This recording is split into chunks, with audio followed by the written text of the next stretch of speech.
Depuis 2014 et l'annexion de la Crimée, l'Ukraine est dans une situation de guerre. Les récentes attaques militaires russes sur le sol ukrainien sont d'une violence inouïe. Elles nous ont plongés dans l'effroi. Nous condamnons avec la plus grande fermeté l'agression de Vladimir Poutine et son gouvernement, entièrement responsable de cette guerre, énième provocation vis-à-vis de l'Europe et de l'ordre mondial.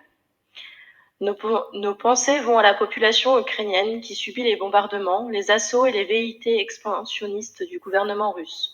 Nous admirons son courage et exprimons notre solidarité. Nous admirons également le courage de la population russe qui s'oppose à cette guerre. C'est plus de 14 700 personnes, comme la journaliste Marina Ossianikova, qui se sont fait arrêter pour leur opposition. Ni le peuple ukrainien, ni le peuple russe ne sont pour cette guerre. Comme de nombreux Lyonnais et Lyonnaises, nous avons participé au rassemblement spontané, témoignage de soutien aux Ukrainiennes et aux Ukrainiens. Nous saluons la ville de Lyon qui a rapidement proposé des actions concrètes pour leur venir en aide, et la métropole de Lyon pour avoir débloqué hier une subvention d'aide d'urgence à hauteur de 50 000 € destinée à l'association Alliance Urgence qui regroupe 6 organisations non gouvernementales, Action contre la faim, CARE, Handicap International, Médecins du Monde, Plan International et Solidarité Internationale.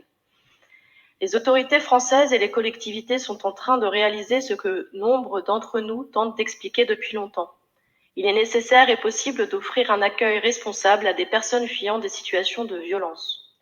Ainsi, l'installation des personnes dans les pays de leur choix, l'accès facilité à la procédure d'asile, l'hébergement, le droit à l'emploi, la garantie par l'activation de la protection subsidiaire sont effectivement France pour les Ukrainiens et les Ukrainiennes.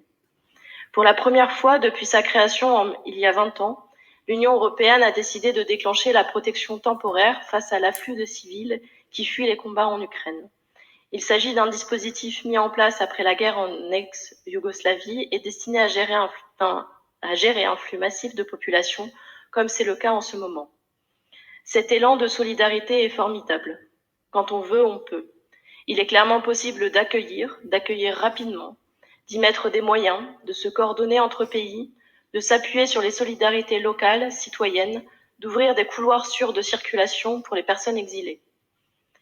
Pourtant, il y a de l'indécence dans cette solidarité lorsqu'on sait toute l'hostilité dont nos mêmes dirigeants, nos mêmes collectivités et nos mêmes élus font preuve depuis si longtemps à l'égard des populations exilées, des populations afghanes, syriennes, yéménites, éthiopiennes, maliennes qui fuient pourtant également la guerre.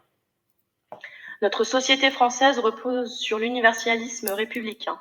Toutes les discriminations, quelles qu'elles soient, doivent être combattues. C'est toute cette philosophie qui s'effondre aujourd'hui sous nos yeux. Notre hypocrisie et notre racisme structurel rejaillissent complètement avec cette solidarité envers les Ukrainiennes et les Ukrainiens. Il y a bien un tri des exilés en fonction de ces critères et nous le justifions par notre sentiment de proximité. Cet accueil bienvenu des populations ukrainiennes pose donc, par contraste, la question du caractère raciste de la politique migratoire européenne, de sa déclinaison française et du tri qui en résulte.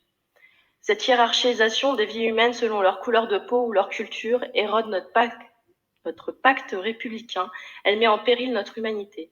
Et c'est pour cela que je souhaitais réappuyer ici un principe fort.